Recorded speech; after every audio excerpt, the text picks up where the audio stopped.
Bryson Lewis here, and today we have a video for you about where to live in Corvallis. So if you have been thinking about relocating to the Mid-Willamette Valley and specifically the Corvallis area, then this video is for you. We're going to talk about 5 of the main areas that you need to know about if you're thinking about living in Corvallis, and then we're going to follow that up with 3 bonuses about a couple different surprise areas you might want to consider. So stay tuned for that.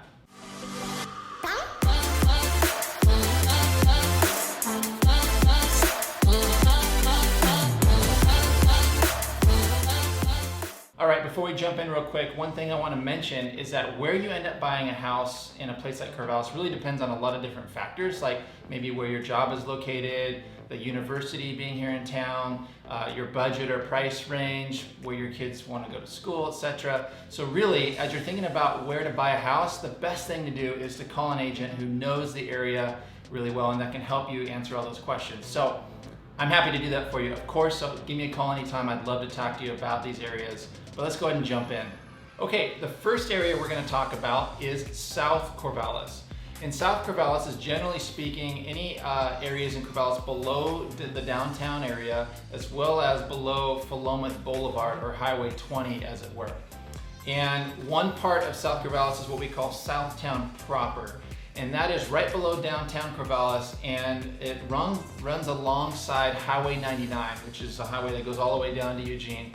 And there's a couple neighborhoods to be aware of in South Corvallis, and it's got a lot of diversity there. You've got entry-level housing as well as higher-end homes, and so there's a good variety in South Corvallis proper. And then we have Southwest Corvallis, which is just west of that area.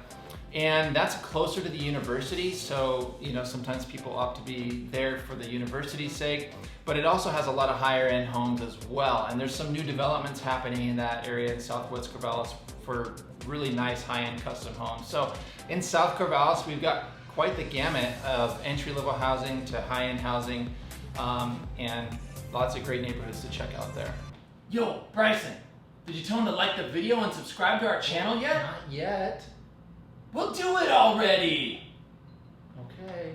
Sorry about that, guys. That was my executive producer, Gareth B. Money, and he's a little rude and insensitive sometimes, but he's right though. If you could subscribe to the channel, that'd be awesome. Okay, the second area we're going to talk about is North Corvallis.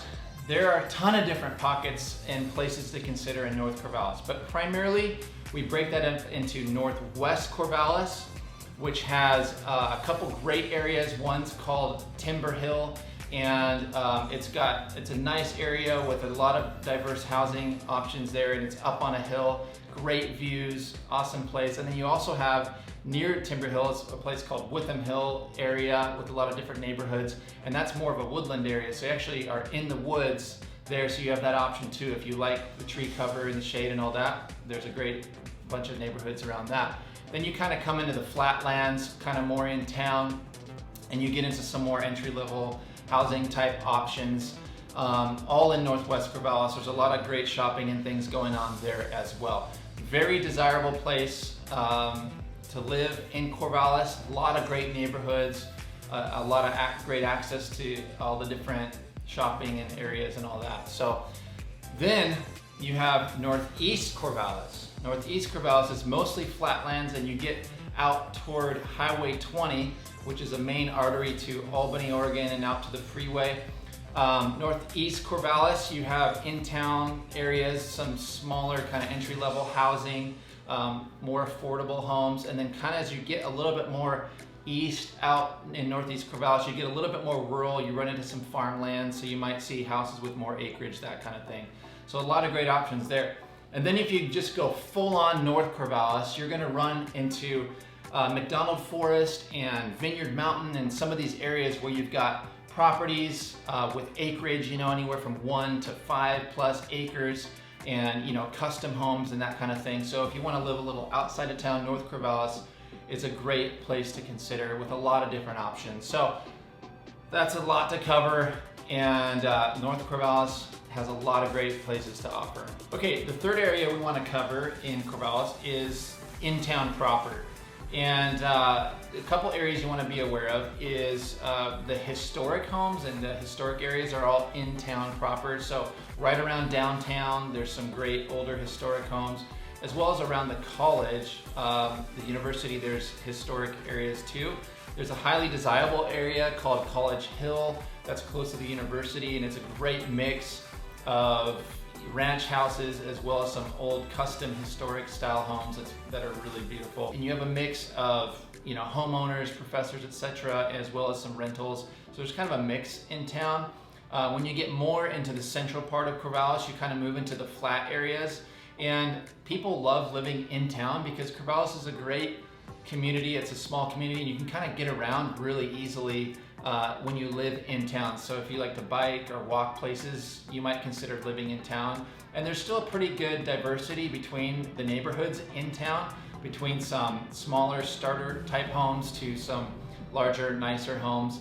But you're not going to find acreage or any, you know, large properties generally in town. So if you don't mind living in a neighborhood, you know, with a smaller lot, and you like the amenities of being in town, that's the place to live.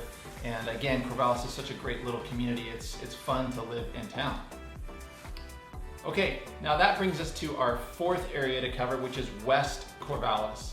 And living in West Corvallis is great because it gives you the quickest access to the ocean and the coast, which is about 45 minutes away from West Corvallis, which is awesome. Maybe a little more than that, but you know, who's counting? Anyways, West Corvallis is actually really sparse. There's not a lot. There's one area called Grand Oaks, which is a kind of newer development that's got really high-end housing, but it also has some townhouses and condos, and pretty desirable. It's a highly desirable area in Corvallis. And there's also a little neighborhood right under Grand Oaks called West Hills, and that's an older neighborhood, 50s, 60s ranches. And both those are great areas, but that's kind of mainly West Corvallis, which is crazy. Now, if you go far outside of town toward what we call Bald Hill, and then also a place called Fitton Green, both of those are awesome recreational areas that people go to and hike around and mountain bike and all that all the time. There are some properties out in West Corvallis, but they're kind of far out, and they're, you know, bigger properties, kind of some acreage type properties. So that brings us to our fifth and final area of Corvallis that we're going to cover in this overview, and that is East Corvallis. Now, I've already talked a little bit about Northeast Corvallis, which again centers around neighborhoods in the flat areas of Corvallis along Highway 20, which is that main artery between Corvallis and Albany. Now, when you go into downtown and you go over the Willamette River, over the bridge there, you run into East Corvallis, which is off of Highway 34. So we have a main highway that goes from Corvallis out to Interstate 5, which is our main freeway. Now, right over the bridge on downtown Corvallis East, we have a huge golf course out there called Tristan Tree, which is awesome. But we don't have a lot of neighborhoods, actually. There's a couple little pockets of small neighborhoods along the highway, and then there's an area that's somewhat desirable called Peoria, and based off a road out there, and it's where you get out into farmlands. So a lot of people that want like an older farmhouse with acreage or property will kind of look in that area, and so which it does have awesome, you know, farmhouse style properties out that way. But if you're going to live in East Corvallis, you've got to be comfortable turning on and off of a big highway. But if you need to commute, maybe that's desirable because it gives you quick and easy access to the freeways and highways. So anyway, that's East Corvallis. Okay, I promised you 3 bonuses, and I've got 3 bonuses for you. So one thing is, a lot of people, when they start looking in Corvallis, they're surprised at the prices and the affordability of buying a house in Corvallis. So a lot of people start looking at some other areas. So I'm going to give you 3 areas that give you a little more affordability if you're looking in the Corvallis area. The first one is called Willamette, and it's a small town just west of Corvallis, and it's got great options in Willamette, and you're only 5 minutes away from Corvallis, and so it's a great option to consider. The other one's called Adair Village, and that's about 5 minutes away from Corvallis, and it's up north of Corvallis. It's a small little community that has some great affordable housing, as well as some cool properties kind of in the rural area as well. And then the third option is our big town across the way called Albany, Oregon, and Tangent. Those 2 areas run parallel to the east of Corvallis. and you'll find that there's some great affordable options in the Albany Tangent area as well. Boom. So if you are thinking about relocating and buying a house here in the Corvallis area, give me a call. I'm your local real estate expert. I know the area. I would love to show you houses. I'd love you to take you around town, give you the lay of the land. So call me, text me anytime. I'm happy to show you the ropes. So there you have it. That's our video today on where to live in Corvallis and those 5 main areas to consider. Have an awesome day. Make sure to check out our other videos on these topics as well. See you next time.